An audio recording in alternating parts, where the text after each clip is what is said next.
போர்க்களத்திலிருந்து வந்த தூதுவர்கள் இந்திரஜித்தன் இனி இல்லை என்று சொல்லிய அளவிலேயே தன் உடைவாளை எடுத்து ராவணன் தூது சொல்லியவர்களினை வெட்டி போட்டான்.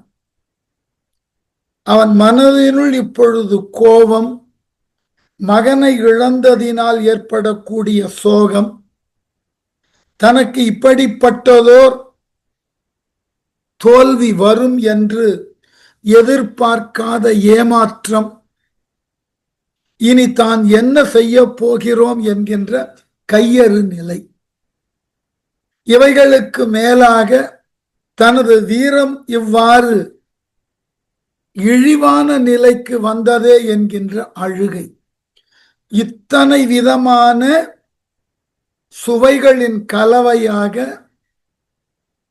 ராவணன் காட்சி அளிக்கிறான். அதாவது ஒரு குறிப்பிட்ட நிகழ்ச்சிக்கு வெவ்வேறு விதமான சுவைகளை கொண்டு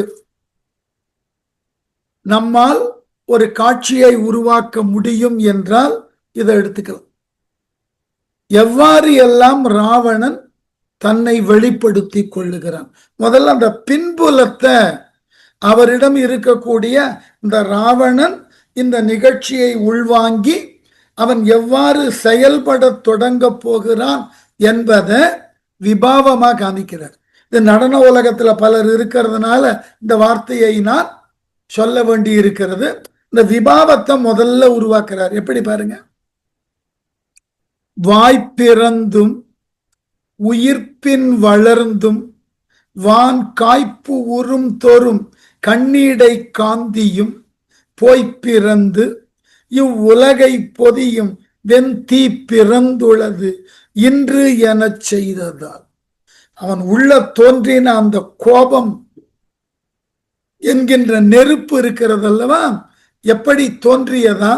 வாய்ப்பிறந்தும் உயிர்ப்பின் வளர்ந்தும். ராவணனது வாயிலிருந்து அனல் காற்று வீசுகிறது. அந்த அனல் காற்று வாயிலிருந்து வீசுவதற்கு எது காரணமா? அவன் விடக்கூடிய மூச்சு காற்று அத்தகைய நெருப்பு போல் இருந்ததா? வான் காய்ப்பு உறும் தோறும் கண்ணீடை காந்தியும் போய் பிறந்து. அப்படியே மனசுக்குள்ள அந்த வெறுப்பு வளர்ந்தது. இந்த ராம லக்குவர்கள் தங்களினுடைய படையை இப்படி நிர்மூலப்படுத்தி விட்டார்களே என்று அந்த வெறுப்பினால் கண்களிலே மிக பெரிய அளவு நெருப்பு தோன்றியது. ஆகவே காந்தியும் போய் பிறந்து, கண்கள் அப்படியே வெறுப்பினால் வந்த கோபம், அதனால கண்கள் சிவந்து காந்த இவ்வுலகை பொதியும் வெந்தி, இந்த உலகத்தை எல்லாம் சுட்டி எரிக்கக்கூடிய அளவினதாய் பேரளவில் தோன்றின நெருப்பு அவனிடமிருந்து இன்று பிறந்துள்ளது என செய்ததால், இப்பொழுது பிறந்தது என்று உலகமே நடுங்கியது. அத்தகைய வெறுப்பு, அத்தகைய கோபம், அதன் வெளிப்பாடு உலகம் முழுவதும் அந்த ராவணனது கோபத்தினால் தகித்ததாம். படம் பிறங்கிய பாந்தளும் பாரும் பேர்ந்து இடம் பிறங்கி வலம் பெயர்ந்து ஈடு உற உடம்பு இறங்கி கிடந்து உழைத்து ஓங்கு தீ விடம் பிறந்த கடல் என வெம்பினான். படம் பிறங்கிய பாந்தளும் பாரும். படம்னா தெரியும், பாம்பு எடுக்கக்கூடிய படம். ஆதிசேடனும் 1000 தலைகளை படமாக கொண்ட ஆதிசேடனும் அந்த ஆதிசேடன் தலையிலே இருப்பதாக நம்பப்படக்கூடிய நாம் வாழக்கூடிய பூமியும் இடம் பெயர்ந்து பிறங்கி வலம் பெயர்ந்து ஈடூர, இடப்பக்கமாக பெயர்ந்து பொருந்தியும் வலப்பக்கமாக பெயர்ந்தியும் பொருந்தியும் வருத்தப்படும். பூமி கொஞ்ச நேரம் இடது பக்கம் சுழன்றது, நின்று வலது பக்கமா சுழன்றது. அவ்வளவு கோபம். ஆதிசேடன் தலையில இருந்த பூமி ராவணனது கோபத்தை கண்டு இந்த ஆதிசேடன் தலையை இடது வலமாகவும் வலது இடமாகவும் சுற்றுவதினால் அந்த ஆதிசேடன் தலையில் இருந்த பூமியும் இடது வலதாயும் வலது இடதாயும் சுற்றியதும். ஆங்கிலத்தில் சொல்லணும்னா clockwise and anticlockwise சுற்ற இறங்கி கிடந்து உடம்பு உழைத்து ராவணன் தன் ஆசனத்திலிருந்து இறங்கி தரையில் கிடந்து உடம்பு வருந்தி, ஆசனத்திலிருந்து கீழே இறங்கி சோகத்தில் அமர்ந்துட்டான். சிங்காசனத்தை விட்டு கீழே தரையில உட்கார்ந்தான். வருந்தி ஓங்கு தீவிடம் பிறந்த கடல் என வெம்பினான்.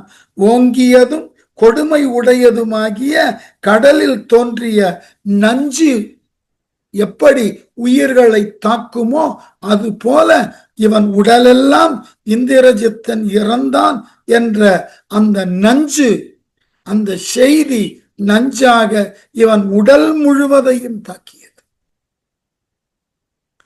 திருகு வெஞ்சின தீ நிகர் சீற்றமும் பெருகு காதலும் துன்பும் பிறழ்ந்திட 20 என்னும் எரிபுரை கண்களும் உருகு செம்பு என ஓடியது ஊற்று நீர். என்னதான் பெரிய வீரனாய் இருந்தாலும் இறந்தது மகன் அல்லவா? திருகு வெஞ்சின தீ நிகர் சீற்றமும், பகைவர்களாகிய ராமலக்குவர்கள் வானரர்கள் மீது தோன்றின கொடிய கோபம் என்கின்ற நெருப்பும், பெருகு காதலும் துன்பும் பிறழ்ந்திட தன் மகன் மேல் தோன்றின அன்பும் அவன் இறந்ததினால் தோன்றிய துன்பமும். நான் சொன்னேன் இல்லையா, கோபம், அழுகை, அன்பு எல்லாம் கலந்து பன்முகப்பட்ட நிலையில உணர்ச்சியை காட்டுறான். 20 என்னும் எரிபுரை கண்கள், ராவணனுடைய 10 முகத்துல இருக்கக்கூடிய 20 கண்கள் நெருப்புகளை கக்கினவா. ஊற்று நீர் உருகு செம்பு என ஓடியது.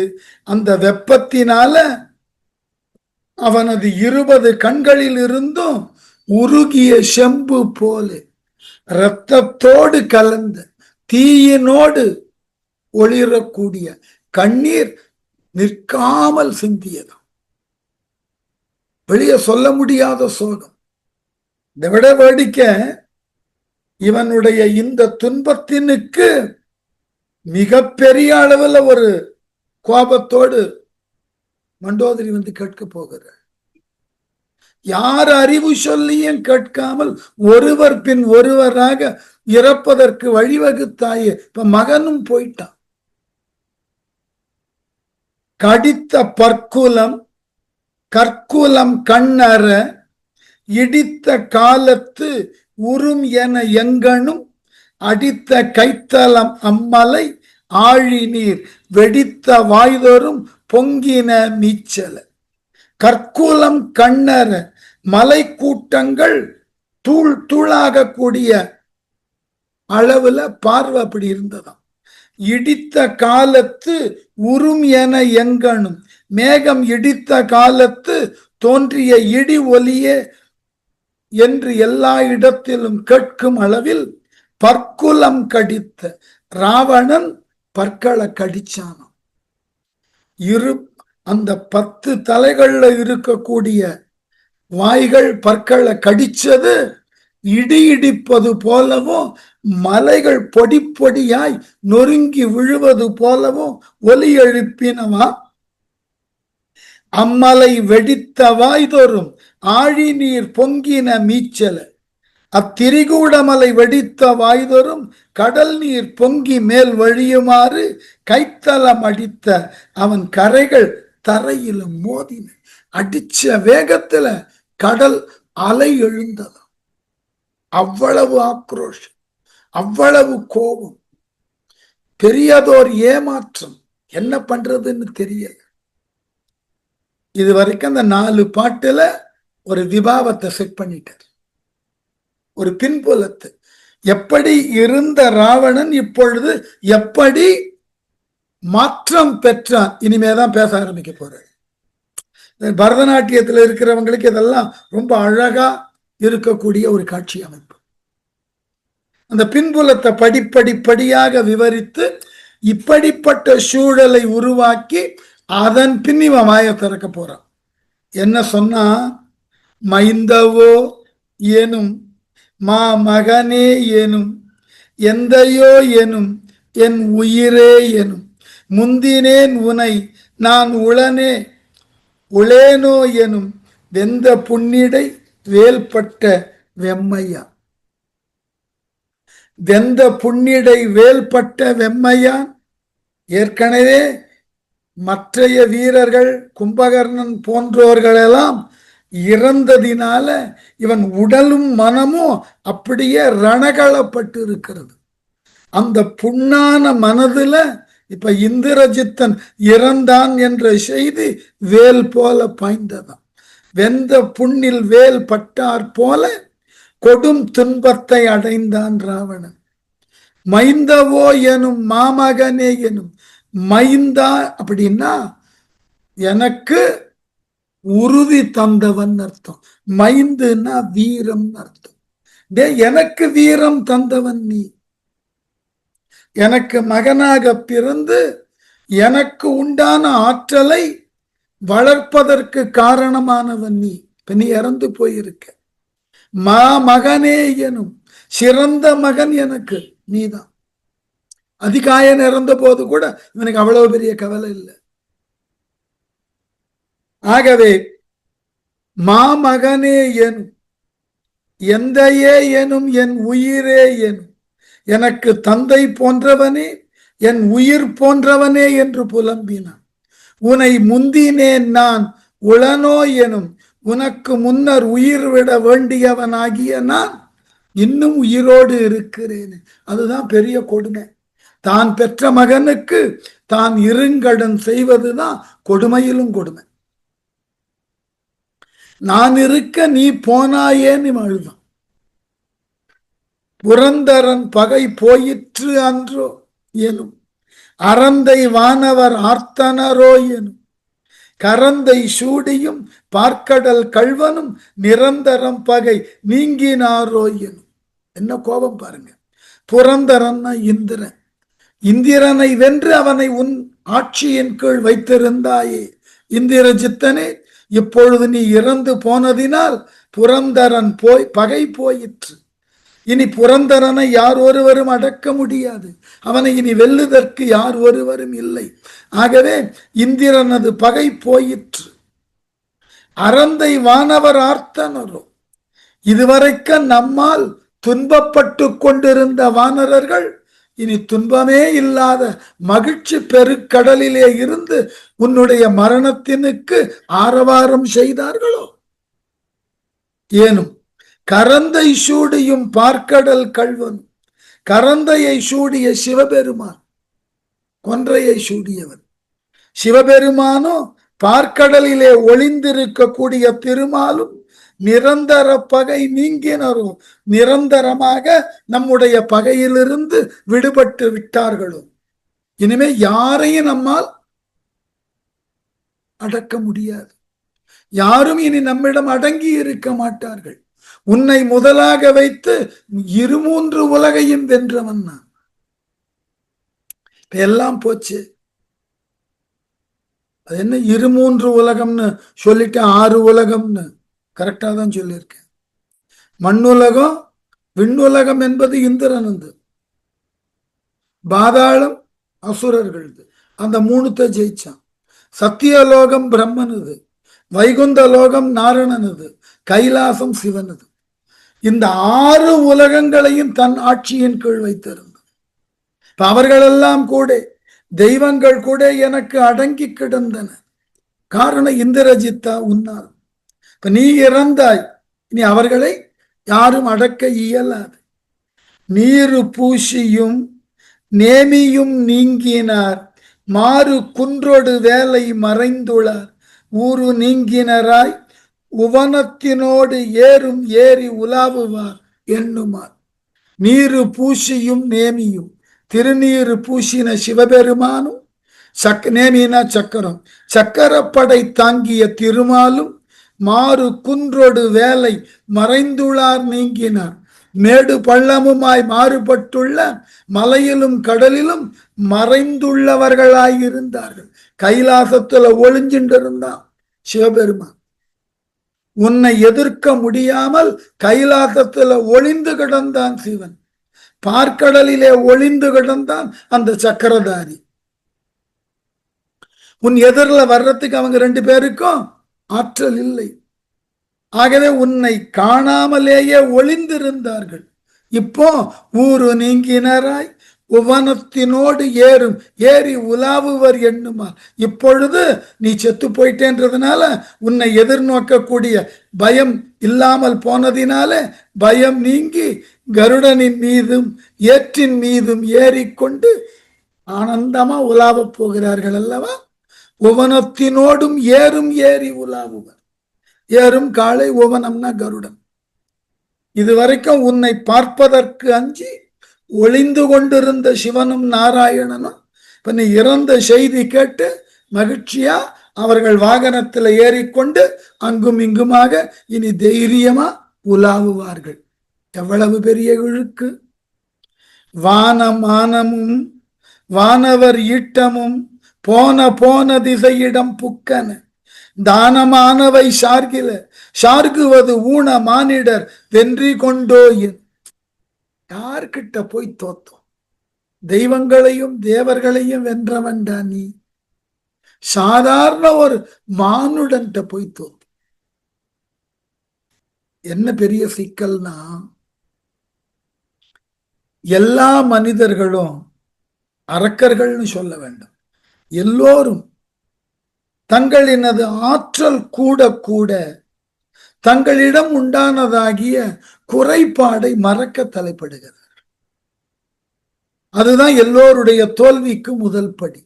நீங்கள் என்னதான் வளர்ந்திருந்தாலும் என்னதான் ஆற்றல் கொண்டிருந்தாலும் அவரவருக்கு ஒரு குறை இருக்கத்தான் செய்யும். அந்த குறையை முன்னெடுத்து அதனை முதலாக வைத்து நாம் நம்முடைய ஆற்றலை தக்க வைத்துக் கொள்ளக்கூடிய முயற்சியில தொடர்ந்து ஈடுபடும். குறையே இல்லாத ஆட்கள் இல்லை.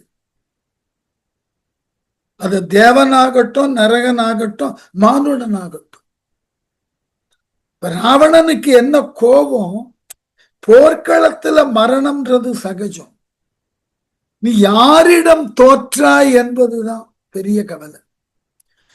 தேவர்களை வென்றவன் நீ, தேவர்களுக்கு அதிபதியான இந்திரனை வென்றவன் நீ, சிவனை எதிர்த்தவன் நீ, நாராயணனை எதிர்த்தவன் நீ. அவர்களெல்லாம் உன் முன்னே வருவதற்கு அஞ்சி கிடந்தார்கள், ஒளிந்திருந்தார்கள். ஆனா நீ யார்கிட்ட இப்ப தோற்று இருக்கிற? ஒரு மானுடன் கிட்ட. எவ்வளவு பெரிய இழிவு அது! வானவர் ஈட்டமும் வானமானமும் தேவர்களினது கூட்டமும் அவர்கள் ஏறி செல்லுதற்கு உண்டான வான விமானமும் இதுவரைக்கும் ஒன்னும் பறக்காம இருந்தது. அவன் நமக்கு பயந்து கொண்டு அமைதியா அவன் இடத்துல இருந்தான். இப்ப நீ இறந்த செய்தி கேட்ட உடனே அவன் விமானத்தை எடுத்துக்கொண்டு வான வெளியில இங்கும் அங்குமா பறப்பானே. போன திசையிடம் புக்கன. இந்திரஜித்தனுக்கு முன்னாடி நிக்க முடியாமல் போன திசை இடம் புக்கன. இந்திரஜித்தன் இருந்த வரைக்கும் ஒருத்த விமானம் கூட பறக்கல. அவையெல்லாம் எங்கெங்க போச்சு அங்கேயே போய் அடைஞ்சு விட்டன, வெளியவே வரல. இந்திரஜித்தனுக்கு அஞ்சி வானவெளியில ஒரு தேவன் கூட தன் வாகனத்தை எடுத்து பயன்படுத்தல. எல்லாம் பயந்து வாகனத்தை ஒளிச்சு வச்சுட்டு சும்மா இருந்தான். தானமானவை சார்குவது தம் இருப்பிடத்தை இதுகாரம் சேர்ந்தில அவை மீண்டும் இப்ப சேரும். உன்னை பார்த்தோன்னு எங்கெங்க போனான்னு அவன் அங்கங்க தங்கிட்டான், திரும்பி தன் வீட்டுக்கே போல. இப்ப நீ இறந்த செய்தி கேட்ட உடனே அவன் தன் விமானத்தை எடுத்துக்கிட்டு தன் பெண்டு பிள்ளைகளை பார்க்க போவான், நிம்மதியா மகிழ்ச்சியா. எவ்வளவு பெரிய சுதந்திரத்தை கொடுத்துட்டோம் பாத்தியா. ஊன மானிடர் வென்றி கொண்டோ எனும் குறைபாடுடைய மனிதர்களின் வெற்றியை துணை கொண்டு தேவர்களெல்லாம் தங்கள் வாழ்க்கையை மீண்டும் பெற்று விட்டார்கள். நமக்கு இது எவ்வளவு பெரிய அவமானம். தேவர்களாலேயே வெல்லப்பட முடியாத உன்னை ஒரு மானுடன் வென்றுட்டானே. தேவர்களுக்கு சுதந்திரம் கிடைச்சதோட உன்னையே இனிமே இளக்காரமா பார்ப்பான்ல. எங்களை ஜெயிச்ச, ஆனா ஒரு சாதாரண மானுடன் கிட்ட தோத்துட்ட. நீங்கெல்லாம் இளம் பிராயத்துல பீர்பால் கதைகள், தெனாலிராமன் கதைகள் இதெல்லாம் படிச்சிருப்பீங்க. அந்த கதைகள் எதற்கு சொல்லப்பட்டன தெரியுமா? தெனாலிராமனுடைய சாமர்த்தியத்தை காட்டுறதுக்கு இல்ல. எவ்வளவு பெரிய சாமர்த்தியம் உடையவனோ எங்காயிலும் ஒரு இடத்தில் சறுக்குவான், அவனுக்கு தோல்வி வரும் என்பதை உணர்த்துவதற்கு தான். தெனாலிராமன் பெருமையே இல்லை அதுல. எல்லோரும் அப்படி சொல்லியே பழகிட்டோம். ஒவ்வொரு கதையா எடுத்து பாருங்கள். எவனுக்கெல்லாம் தான் என்ற அகமும் தன்னை யாரும் வெல்ல முடியாது என்ற உயர் சிந்தனையும் இருந்ததோ அவர்களிடம் இருந்த ஒரு குறை, அந்த குறையை தனக்கு உரிய ஆயுதமாக தெனாலிராமன் என்கின்ற கதாபாத்திரம் மாற்றி குறையை கொண்டுதான் நீ வீழ்வாய். எல்லாருக்கும் அதுதான் வீழ்ச்சி. நமக்கு எதிரி வெளியவே இல்லைங்க சார். யார் ஒருவருக்கு எதிரி வெளியே கிடையாது. அவரவரிடம் உண்டான குறைபாடுதான் எதிரி. நமக்கு எதிர்க்க நிற்கிறவன் நம்ம குறைபாட்டை இனம் கண்டு சரியா அதை தனக்கு சாதகமாக பயன்படுத்தினால் நாம விழுந்துருவோம்.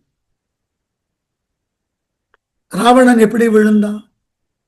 வரம் கேட்டான். வரம் கேட்ட பொழுது அவன் என்ன நினைச்சான்?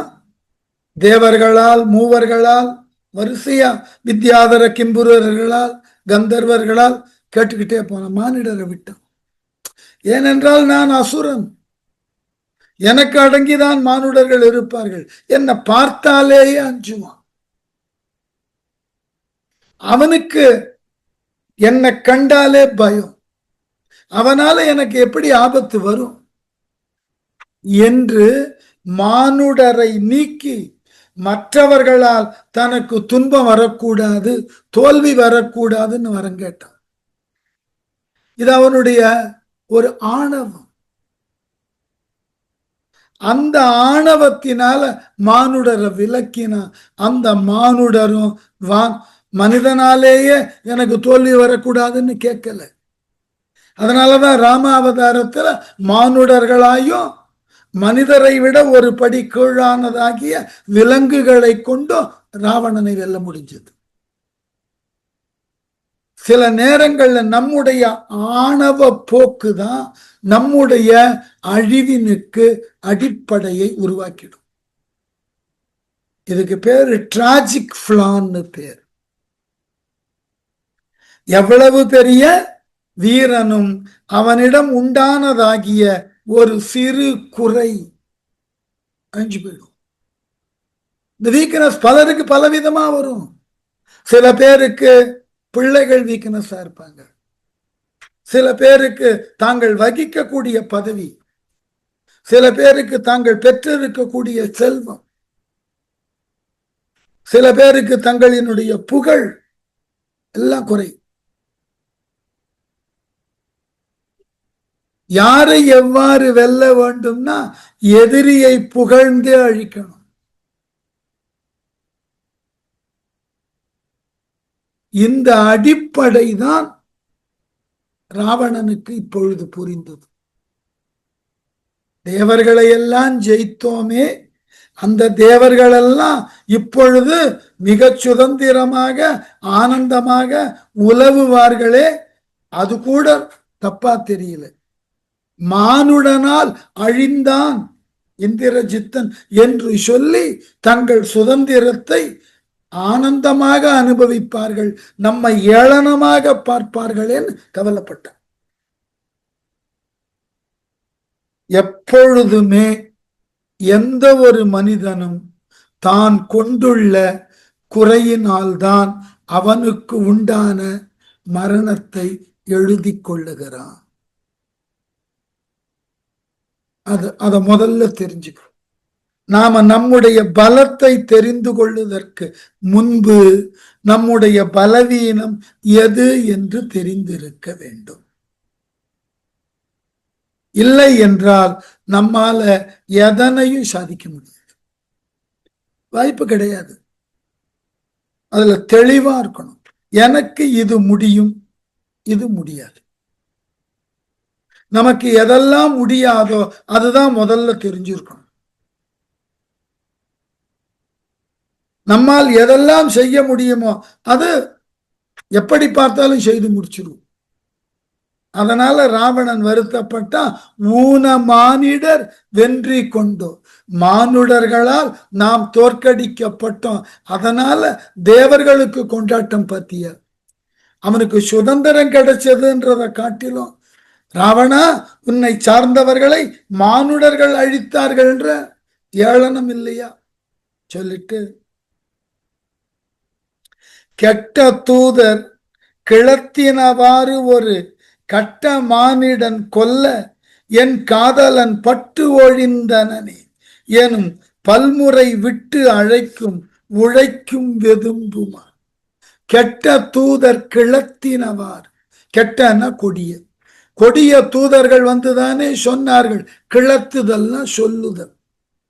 இந்திரஜித்தன் இறந்து பட்டான்னு சொன்னார்கள் அல்லவா. இந்த செய்தி ஒரு கட்ட மானிடன் கொல்ல, ஒரு வருத்தும் தன்மை உடைய மனிதன் கொன்றான். நம்மளெல்லாம் பார்த்தாலே பயப்படுவோம், நம்முடைய தோற்றத்தை பார்த்தாலே வருந்துவான். அப்படிப்பட்ட மானுடன் உன்னை கொன்றான்னு தூதர்கள் வந்து சொன்னார்கள். என் அன்புக்குரிய மகனே இறந்து பட்டாயா, என் காதலன் பட்டு ஒழிந்தனே என்பான் என்று பலமுறை புலம்பினான். பல்முறை விட்டு அழைக்கும் உழைக்கும் வெதும்புமா. பலமுறை மகனே மகனே என்று குரல் விட்டு அழைப்பான். அவன் வராது போனதினால் வருந்துவான், பின் மனம் வெதும்பு. ஐயோ இப்படி ஆயிற்று. எழும் இருக்கும் இறைக்கும் இரக்கமுற்று அழும் அரற்றும் அயர்க்கும் வியர்க்கும் போய் விழும் விழிக்கும் முகிழ்க்கும் தன் மேனியால் உழும் நிலத்தை உருளும் புரளுமால். கம்பனுக்கு கனகாபிஷேகம் பண்ணணும்னு நினைச்சா பல முறை சொல்லியிருக்கேன். இந்த ஒற்றை சொற்களை கொண்டு அவன் காட்டுற வித்த இருக்கே, இந்த மாதிரி பாட்டுக்கு கொட்டிடணும் அவன் கால்களுக்கு. ஒற்றை சொல் எவ்வளவு ஆழங்கால் பட்ட பொருள் தருது பாருங்க. எழும் இருக்கும் இறைக்கும் இரக்கம் உற்று அழும். மகன் பிரிந்த துன்பத்தினால் எழுவான், ஏதாகிலும் எதிரியை செய்து விட வேண்டும். இருக்கும் எழுந்தவன் ஐயோ மகன் இறந்து போனான் என்ற சோகத்துல அப்படியே தரையில உட்காரும். இறைக்கும் பெருமூச்சு விடுவான், இனி என்ன ஆகுமோன்னு. இரக்கமுற்று அழும், ஐயோ தன் நிலை இப்படி ஏதிலியானதே என்று தன் மீது தானே இரக்கம் கொண்டு அழுவான்.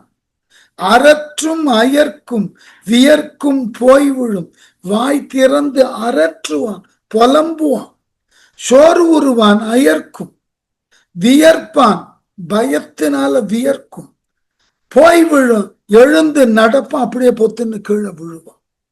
விழிக்கும் முகிழ்க்கும் தன் மேனியால் நிலத்தை உழும் உருளும் புரளுமா, பேதலித்து ஒன்றும் தோன்றாமல் கண் விழிப்பான், மலங்க மலங்க முழிப்பான், என்னாச்சு ஏது நடந்ததுன்னு விழிக்கும். பின்பு மூடுவான், அப்படியே கண்ணை மூடுவான், நினைச்சு பார்ப்பான். தன் மேனியால் நிலத்தை உழும், தன் உடம்பால அப்படியே பூமியை தேய்ப்பான். அடுத்து உருளும், இங்கும் அங்குமாக உருளுவான், புரளுவான், மீண்டும் புரண்டு விழுவான். தாங்க முடியல அவனால. அவன் எதிர்பார்க்கல இப்படிப்பட்டதோர் இன்னல. ஐயனே எனும் ஓர்த்தலை யான் இனம் செய்வனே அரசு எனும் அங்கு ஓர்த்தலை கையனேன் உனை காட்டி கொடுத்த நான் உய்வனே என்று உரைக்கும் அங்கு ஓர்த்தலை. 10 தலை இல்லையா? ஒத்த தலை புலம்பலே நம்மால தாங்காது. இது 10 தலை புலம்பல் எப்படி இருக்கும்? எப்படி புலம்பினானு? ஓர்த்தலை ஐயனே எனும் ராவணனது 10 தலையில ஒரு தலை ஐயனே, மேலானவனே நீ இறந்து போனாயான்னு ஒப்பாரி வைத்தது. ஆங்கு ஓர் தலை யான் இனம் அரசு செய்வனே என்னும் மற்றொரு தலை யான் இன்னமும் அரசு செய்வேனோ என்று சொல்லும். இன்னும் நான் ஆள முடியும், எல்லா பலமும் போச்சு, இனி நான் இனிமே தைரியமா இலங்கையை ஆள முடியுமா என்று ஒரு தலை அழுதது. உன்னை காட்டி கொடுத்த கையனேன் நான், உன்னை பகைவன் கொல்ல வழி செய்து கொடுத்த மகா மோசமான தந்தை நான், உய்வனே என்று உரைக்கும் அங்கு ஒரு தலை, நான் இனி உயிர் வாழ்ந்திருப்பதில் என்ன அர்த்தம் இருக்கிறது என்று ஒரு தலை புலம்பு. எழுவின் கோலம் எழுதிய தோள்களால் தழுவி கொள்கலையோ எனும் ஓர்த்தலை உழுவை பொத்தை உழை உயிர் உண்பதே செழுவில் சேவகனே எனும் ஓர்த்தலை. ஓர்த்தலை 4வது தலை. எழுவின் கோலம் எழுதிய தோள்களால், ராவணனது ஒரு தலை சந்தன கோலம் எழுதிய இரும்பு தூண் போன்ற தோள்களால் தழுவி கொள்கலையோ எனும் தழுவி கொள்ள மாட்டாயா? இனி எவ்வாறு வந்து நீ தழுவாய்? இறந்து போனாயே. இனி மகன் தன்னை வந்து அவன் உறுதி வாய்ந்த சந்தனம் பூசப்பெற்ற தோள்களினால் என்னை தழுவ மாட்டானே என்று ஒரு தலை புலம்பும். ஓர் தலை செழுவில் சேவகனே உழுவை போத்தை, மற்றொரு தலை என்ன சொல்லுமா? செழுமையான வில்லேந்திய வீரனே, ஆண் புலிக்கு இணையானவனே, முளை உயிர் உண்பதே எனும் பெண்மான் உயிர் வாங்குவதோ என்று சொல். யாரு பெண்மான்? சீதையின் பால் நான் கொண்ட ஈடுபாடு, அந்த பெண்மானினால் இந்த போர்க்களம், அந்த பெண்மானினால் நான் கொண்ட ஈடுபாடு உன் உயிரையும் போக்கிற்று. எப்படி? புலிதான் மான கொல்லும், மான் புலியை கொல்லக்கூடிய சூழலை உருவாக்கி விட்டதே என்று 5வது தலை புலம்பியது. நீலம் காட்டிய கண்டனும் நேமியும் ஏலும் காட்டின் எரிந்த படையலாம் தோலும் காட்டி துறந்தனை மீண்டும் நின் ஓலம் காட்டிலையோ எனும் ஓர் தலை. 6வது தலை. நீலம் காட்டிய கண்டனும் நேமியும், நீல நிறத்தை தன் தொண்டையிலே வைத்திருக்கக்கூடிய நீலகண்டனாகிய சிவனும் நேமியும், நேமினா சக்கரம், சக்கரப்படை உடைய நாராயணனும் ஏலும் காட்டின் எரிந்த படையலாம் பொருந்திய போர்க்களத்தின் கண் எய்த ஆயுதங்களையெல்லாம் தோலும் காட்டி துறந்தனை மீண்டனின் நின் கேடகத்தை காட்டி துரத்தினவன் நீ. நாராயணனது அஸ்திரமோ சிவனது பாசுபதமோ உன்னை ஒன்னும் செய்யல. உன் கேடகத்துக்கு முன்பு அவை தோற்று ஓடின. அப்படிப்பட்ட வீரன் ஓலம் காட்டிலையோ எனும் ஓர்த்தலை, வீர கர்ஜனையை அந்த மனிதனிடம் ஏன் காட்டாமல் போனாய்? சிவனை நாராயணனை வென்றவன் நீ. அப்படிப்பட்டவன் இந்த இலக்குவனிடம் எப்படியடா தோற்றாய்? அவனிடம் உன் வீரத்தை காட்டவில்லையா? எதனால் நீ அவனிடம் தோற்றாய் என்று ஒரு தலை புலம்பியது. 10 தலைக்கு விளக்கம் எழுதிட்ட. யாருன்னா இது அபிநயம் பண்ணணும்னா அழகா பண்ணலாம். ரொம்ப அற்புதமான இடம் பாருங்க. 3 தலையா 2 பாட்டுல சொன்னார். ஒவ்வொரு தலையா ஒவ்வொரு பாட்டுல ஒரு வர்ணம் பேட்டனுக்கு அப்படியே கொண்டு போயிடலாம். என்ன அழகு பாருங்க. துஞ்சினாய்கொல் துணை பிரிந்தேன் எனும் வஞ்சமோ எனும் வாரலையோ எனும் நெஞ்சு நோவ நெடுந்தனியே கிடந்து அஞ்சினேன் என்று அரற்றும் அங்கு ஓர் தலை. துஞ்சினாய்கொல், நீ உண்மையாக இறந்து விட்டாயா?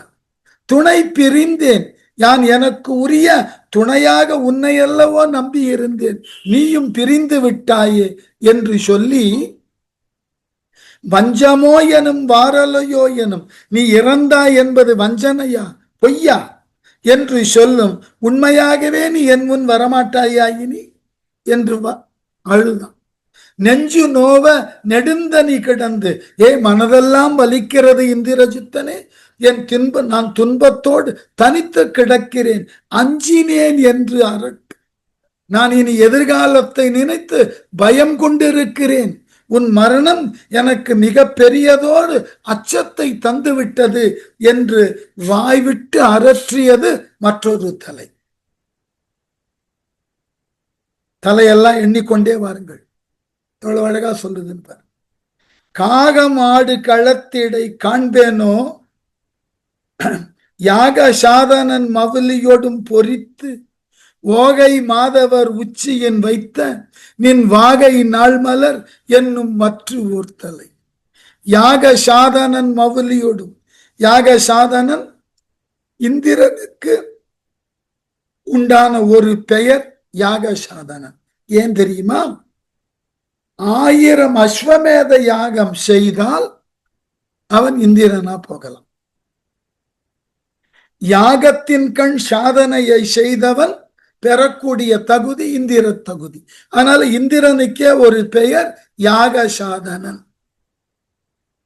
மவுலியோடும், அவனுடைய மகுடத்தோடும், ஓகை மாதவனின் உச்சியின் பொறித்து வைத்து, நீ அவனை வெற்றி கொண்ட பொழுது உவமை மிக்க தவ முனிவர்கள் நின் வெற்றிக்கு அறிகுறியாய் பொறித்து வைத்த வாகை நாள்மலர் காகமாடு களத்திடை, வாகையின் அன்றலர்ந்த மலர் மாலையை இப்பொழுது காகங்கள் போர்க்களத்தில் உலவி பிணங்களை தின்று கொண்டிருக்கின்றன, அப்படிப்பட்ட போர்க்களத்துல காண்பேனோ எனும் மற்ற ஓர் தலை, காண பெரிதேனோ என்று மற்றொரு தலை புலம்பியது. இந்திரனை நீ ஜெயிச்ச பொழுது எல்லா முனிவர்களும் உனக்கு ஆசி கூறினார்கள். அவர்களது ஆசீர்வாதத்தை பெற்ற தலை இப்ப போர்க்களத்துல காகங்களால் உண்ணப்படக்கூடிய அளவுல அருவருத்து கிடக்கிறது. அந்த தலையை நான் போய் பார்க்கிறதா? எவ்வளவு கொடுங்க. ஆகவே சேல் இயல் கண் இயக்கர்தம் தேவிமார் மேல் இனி தவிர்க்கிற்பார்கொல் வீர, நின் கோலவில் குரல் கேட்டு குலுங்கித்தம் தாலியை தொடல் எனும் மற்ற ஓர் தலை. என்ன சோகம்! மற்ற ஓர் தலை, பிரிது ஒரு தலை. வீர சேல் இயல் கண் இயக்கர்த்தம் தேவிமார், வீரனே, மீனினை போன்று கண்களை உடைய இயக்கர்களினுடைய மனைவியர் நின் கோலவில் குரல் கேட்டு குலுங்கி, நினது அழகிய வில்லினது நாணின் ஒலியை கேட்டு இயக்க குல பெண்கள் எல்லாம் அலறுவார்கள். உன் வில் ஒலி கேட்ட உடனே எங்கே தங்கள் கணவன்மார்கள் எல்லாம் உயிர் நீத்து தங்கள் தாலி பிரிந்து விடுமோ என்று கலங்குவார்கள். குலுங்கி தம் தாலியை தொடல் மேல் இனி தவிக்கிற்பார் கொல் எனும், தத்தம் தாலியை தொட்டு பார்த்து கொள்ளும் இயல்பை இனிமேல் விட்டு விடுவார்கள். முன்பெல்லாம் இந்திரஜித்தன் வில்வொலி கேட்டாக்க இயக்கர்களினுடைய மனைவிமார்கள்லாம் தாலியை தொட்டு பார்த்து கொள்வார்களா? இது இருக்குமா போயிடுமா? இந்திரஜித்தன் தங்கள் கணவன்மார்களை கொன்று விடுவானேன்னு. இப்ப நீ இறந்து போனதனால் அவர்களுக்கு இனி தங்கள் தாலி நீங்கும் என்ற பயமே போய்விட்டதல்லவா? ஆகவே இயக்கத்தன்மை உடையவர்களும் இனி நமக்கு அடங்க மாட்டார்கள். அவர்கள் தேவியர்களும் இனி தங்கள் தாலி பறிபோகாது என்ற மகிழ்ச்சியோடு இருப்பார்களே என்று ஒரு தலை புலம்பியது. கூற்றம் உன் எதிர் வந்து உயிர் கொள்வது ஓர் ஊற்றம்தான் உடைத்து அன்று எனையும் ஒழித்து ஏற்ற உலகு உற்றனை எல்லையில் ஆற்றலாய் என்று உரைக்கும் அங்கு ஓர் தலை. எல்லையில் ஆற்றலாய், எல்லையே இல்லாத ஆற்றல் உடைய இந்திரஜித்தனே, கூற்றம் உன் எதிர் வந்து, கூற்றுனா யமன், யமன் உன் எதிரிலே வந்து உயிர் கொள்ளுவது ஓர் ஊற்றம்தான் உடைத்து அன்று உனது மரணத்தை அந்த யமன் தான் கை கொள்ள முடியாது இயலாது என்று எனையும் ஒழித்து ஏற்ற எவ்வுலகு உற்றனை, ஆதலால் நீ இறந்திருக்க மாட்டாய், வேற ஏதோ ஒரு உலகத்துல இருக்க நீ. ஏன்னா உன்னை யமன் வந்து உன் உயிரை எதிர்த்து நின்று எடுத்தெல்லாம் செல்ல முடியாது. யமனுக்கு அந்த தைரியம் எல்லாம் கிடையாது.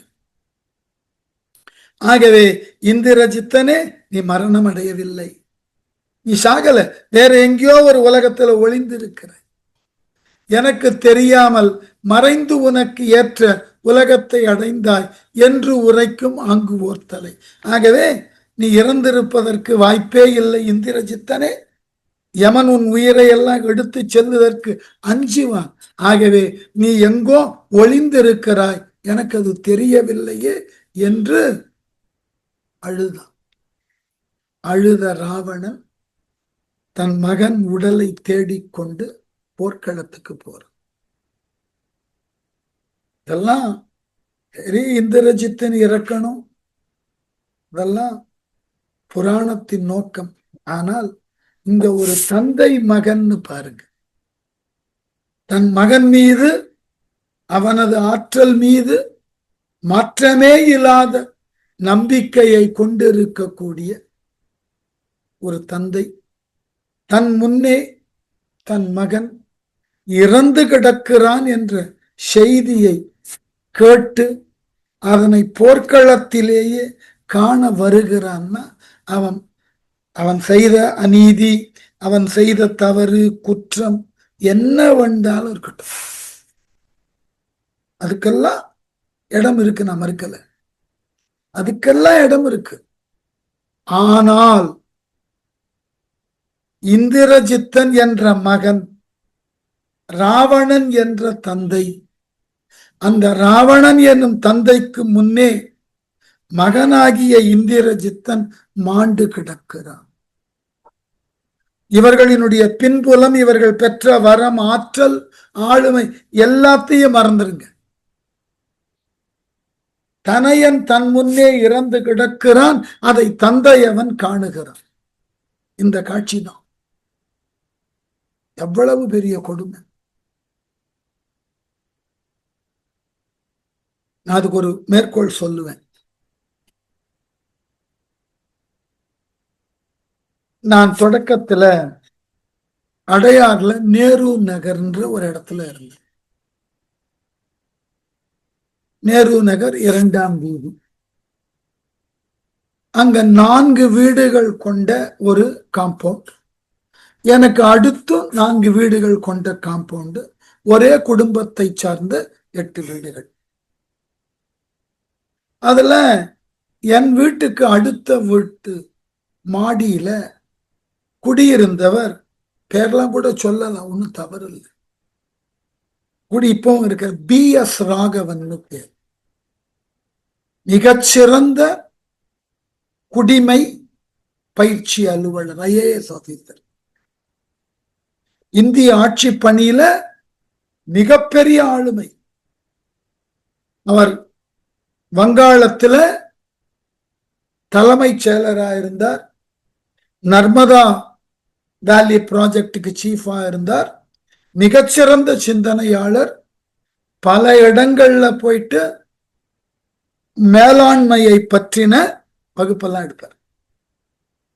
அவரோட பல காலம் பழகி இருக்கேன், 6 வருஷம் அங்க இருந்த, தெரியும், நன்றாகவே தெரியும். அவருக்கு ஒரு மகன் மகள், செய்தித்தாள் எல்லாம் வந்தது நிகழ்ச்சி இது. மகன் அமெரிக்கால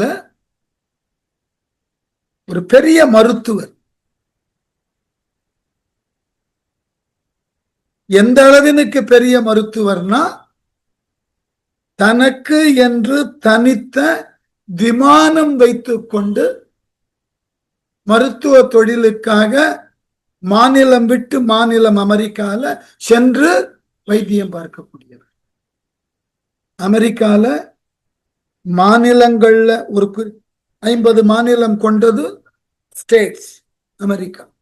ஒவ்வொரு மாநிலத்திற்கும் தனித்த சட்டம் உண்டு, குறிப்பா மருத்துவத்துக்கு. நீங்க ஒரு மாநிலத்தில் பதிவு செய்து அந்த சட்டத்திட்டங்களுக்கு உண்டான திறனை பெற்றிருந்தால் அதை கொண்டு அடுத்த மாநிலத்தில் வைத்தியம் பார்க்க முடியாது. அப்ப நீங்க பல மாநிலங்களுக்கு போய் வைத்தியம் பார்க்கிறீர்கள்னா,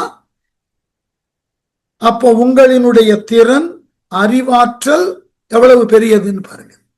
அப்படிப்பட்ட மருத்துவர் தன்னுடைய நண்பனின் மகனோடு சார்ட்டர்ட் பிளைட்ல போகும்போது ஒரு முறை இந்த பையன் என்ன செய்தானோ ஏது செய்தானோ தெரியல, அந்த விமான ஓட்டியின் அறையில காக்பிட்ல போய் ஏதோ விளையாட்டுத்தனமாக செய்தான் என்று சொல்லப்படுகிறது. அவ்வளவு. பிளேன் கிராஷ் ஆச்சு, எல்லோரும் இறந்து போனார்கள். மகன் இறந்த செய்தி இவருக்கு வருகிறது. அப்பவே அவருக்கு 70 வயது. செய்தித்தாள் எல்லாம் வந்திருந்தது. அது கொஞ்சம் நினைத்து பாருங்கள். என்னால அதை பொறுத்து கொள்ளவே முடியல. அப்படியே அவர் செயலற்று அமர்ந்திருந்தார். யார் ஒருவரும் இதை எதிர்பார்க்கல. சென்ற ஆண்டுதான் மகன் இங்க வந்துட்டு இவர்களோடெல்லாம் பேசி இருந்து விட்டு ஒரு சில வாரங்கள் இருந்துட்டு போனான். இந்த பாதிப்பு அந்த சூழல்ல இருக்கிறவர்களுக்கு தான் புரியும். நீங்கள் அவர் என்னதான் பெரிய தகுதி, உயர்நிலை என்ன வேணா இருக்கட்டும். நான் ஏன் இதை சொன்னேன்னா, ராவணன் அது தகுதி எவ்வளவு பெரியது. அதே போல இந்த ராகவன் என்பவரினுடைய ஆற்றல் எவ்வளவு பெரியது. இந்திரஜித்தன் எவ்வளவு பெரிய ஆற்றல், ராகவனுடைய மகன் எவ்வளவு பெரிய ஆற்றல். மரணம் என்று ஒன்று வந்தால் இதெல்லாம் மறைஞ்சு போகும். ஈன்ற தந்தையின் துயர் மறைந்த தனையனை பார்த்து, இது தவிர்க்க முடியாது. இதுக்கெல்லாம் வார்த்தைகளை சொல்லி விளக்கெல்லாம் முடியாது, வாய்ப்பே கிடையாது. கம்பன் சொல்லியாக வேண்டிய தேவை இது. அந்த இறந்த மகனை போர்க்களத்தில் கண்ணுற்ற ராவணன் மனோநிலை எப்படி, இலக்கிய நோக்கில் அது தேவை. அதனால ஆரம்பிச்சான் தேட. இன்னவாறு அழைத்து ஏங்குகின்றான் எழுந்து, உன்னும் மாத்திரத்து ஓடினான் ஊழினாள் பொன்னின் வான் அன்ன போர்க்களம் புக்கனன் நன்மகன் தனது ஆக்கையை நாடுவான். இன்னவாறு அழைத்து ஏங்குகின்றான். இவ்வாறு எல்லாம் இந்திரஜித்தனை அழைத்து ஏங்கினவனாகிய ராவணன் எழுந்து உண்ணு மாதிரத்து ஓடினான். நினைக்கும் அளவுல நடக்கலையாம், ஓடினான் போர்க்களத்தில். ஓடி ஊழினால் பொன்னின் வான் அன்ன போர்க்களம், ஊழி இறுதியிலே தோன்றக்கூடிய செவ்வானம் போன்ற அந்த போர்க்களம். எங்கு பார்த்தாலும் ரத்தம். யுக முடிவில் வானம் சிவந்து காணப்படுவது போல இந்த போர்க்களம் சிவந்து காணப்படுகிறது இரத்தத்தினால். தனது நன்மகன் ஆக்கையை நாடுவான் புக்கனன், தனது சிறந்த புதல்வனாகிய இந்திரஜித்தனது உடலை தேடுவதற்காக வேக வேகமா போனான்.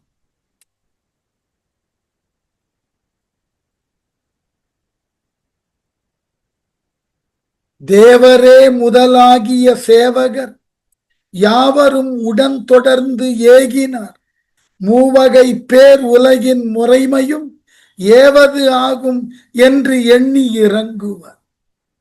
தேவரே முதலாகிய சேவகர் யாவரும், தேவர்கள் முதலான பணியாளர்கள் புடைசூழ இவன் ஓடுறத பார்த்து பின்னாடி ஓடி வருகிறார்கள். உடனே தொடர்ந்து ஏகினர். ராவணனை தொடர்ந்து வேக வேகமாக சென்றார்கள். மூவகை பேர் உலகின் முறைமையும், ராவணனது கோபத்தால் 3 உலகங்களிலும் ஏவது ஆகும் என்று எண்ணி இறங்குவர். இந்த 3 உலகங்களினது கதி இனி என்ன ஆகுமோன்னு ராவணனை தொடர்ந்து ஓடினவர்கள் சிந்தித்து கொண்டே ஓடுகிறார். என்ன ஆகுமோ இனி? அழுதவால் சில, அன்பின போன்று அடி தொழுதவால் சில, தூங்கினவால் சில, உழுத யானை பிணம் புக்கு ஒளித்தவால் கழுதும் புல்லும் அரக்கனை கண்டலும். ராவணனை போர்க்களத்துல பார்த்த உடனே கழுதும் புல்லும் அரக்கனை காண்டலும், இறந்து கிடந்த வீரர்கள், யானை குதிரை போன்ற விலங்குகளை, அந்த இறந்த உடல்களை பேய்களும் கழுகு முதலிய பறவைகள் உண்டு கொண்டிருந்தன. ராவணனை கண்ட மாத்திரத்தில் பயந்து, சில அழுத, சில அன்பின போன்று அடி தொழுது.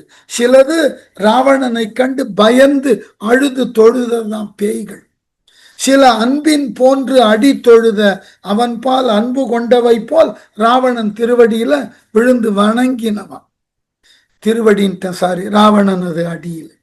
சில தூங்கின, உழுத யானை பிணம் புக்கு ஒழித்த.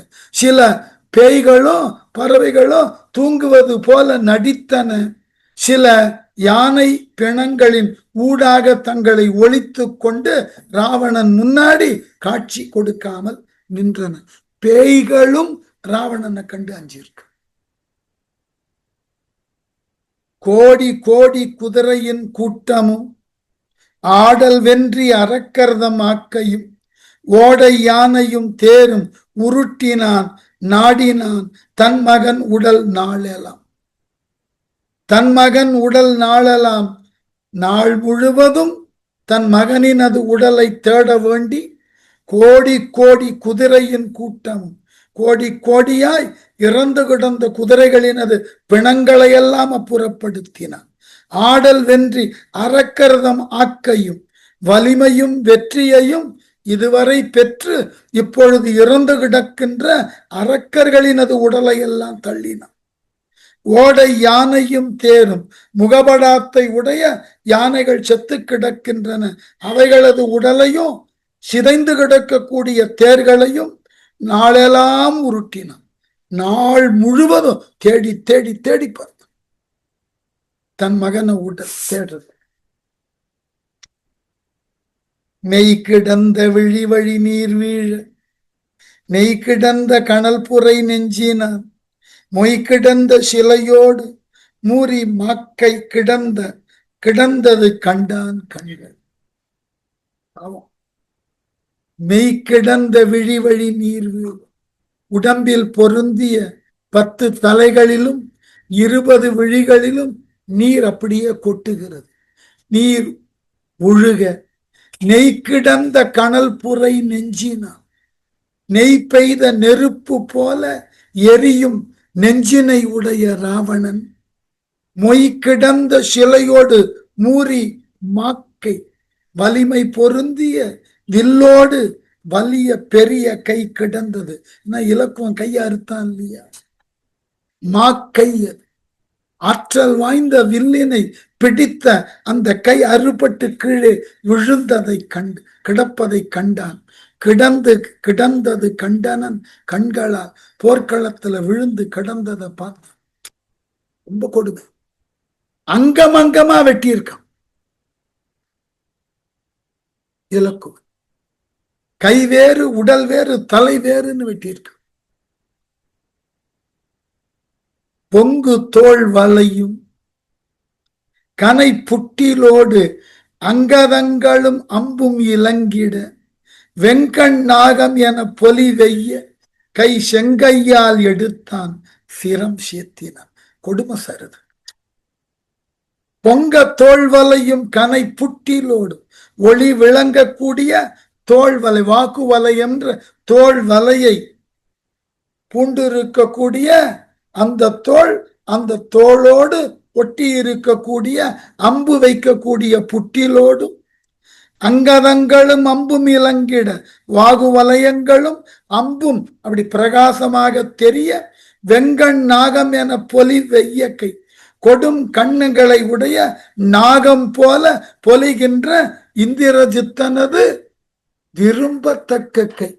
அப்படி நாகப்பாம்பு கீழே கிடக்கிற மாதிரி இருக்கான் அந்த கை. விரல்கள் பாம்பினது படம் போல, நீண்ட கை உடல் போல அப்படி இருக்கான். அந்த கைய செங்கையால் எடுத்தான், சிரம் சேர்த்தினான். தனது சிவந்த கைகளினால் ராவணன் எடுத்தான், அதை தன் தலை மேல வைத்துக் கொண்டான். கழுத்தின் மார்பில் தழுவும், கழுத்தினில் சுற்றும், சென்னியில் சூட்டும், சுழல் கணோடு ஒற்றும், மோந்திட்டு உருகும், உழைக்குமால் முற்றும், நாளின் விடும் நெடுமூச்சினான். முற்றும் நாளின் வெடும் நெடுமூச்சினான். ஆயுள் முடியக்கூடிய ஒருத்தன் இறக்கும் தருவாயில ஒரு பெரிய மூச்சு விட்டு அடங்குவான் இல்ல, அது போல நீண்டதோர் மூச்சை விட்டான். விட்டுட்டு அந்த கைய, இந்திரஜித்தன் கைய கழுத்தின் மார்பில் தழுவும், கழுத்தினில் சுற்றும். இந்த மார்பம், அந்த கைய மார்போட அணைத்து தழுவினான். பின்பு அந்த கைய மாலை போல அப்படி இந்திரஜித்தனே அப்பாவின் தோல்ல கையை போட்டு கழுத்தை அணைப்பது போல அந்த கையை வைத்து பார்த்து கொண்டான். கம்பனுக்கு என்ன கற்பனை! சுற்றுவான், சென்னியில் சூட்டும், அந்த கையை அப்படி தலையில எடுத்து வைத்துக் கொண்டான். சுழல் கண்ணோடு ஒற்றும், தன்னுடைய சுழலக்கூடிய கண்கள் அந்த கைகளை ஒற்றி கொண்டான். மோந்திட்டு உருகும், உழைக்கும், அந்த கரத்தை முகந்து பார்த்தான். அப்படியே மனம் உருகின. மகனோட வாசனை அந்த கையினை முகர்ந்ததினால இந்திரஜித்தன் எனது வாசனை அப்படியே பிடித்து பார்த்தான். அப்படியே நொறுங்கி போனான். மரண காலத்துல விடக்கூடிய பெருமூச்சு போல், இறுதி மூச்சு போல அவன் மூச்சு விட்டான். கை கண்டான், பின் கருங்கடல் கண்டன மெய் கண்டான். அதன் மேல் விழுந்தான் அரோ பெய்கண் தாரை அருவி பெருந்திரை மொய் கண்டார் திரு வேலையை முட. கை கண்டான், இந்திரஜித்தனது கையினை பார்த்து வெதும்பியவன், அழுதவன் ராவணன். பின் கருங்கடல் கண்டன மெய் கண்டான், பின்பு கரியதோர் கடல் போல பறந்துபட்ட பெரிய பருத்த இந்திரஜித்தனது உடலை பார்த்தான்.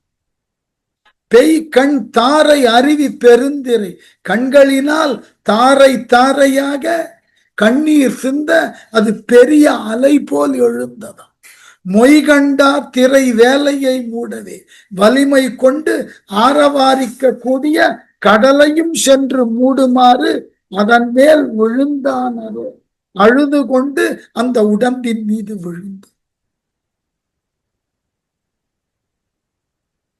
விழுந்தவன் அப்பு மாறி அழுந்திய மார்பை தன் அப்பு மாறி அழுது இழி யாக்கையின் அப்பும்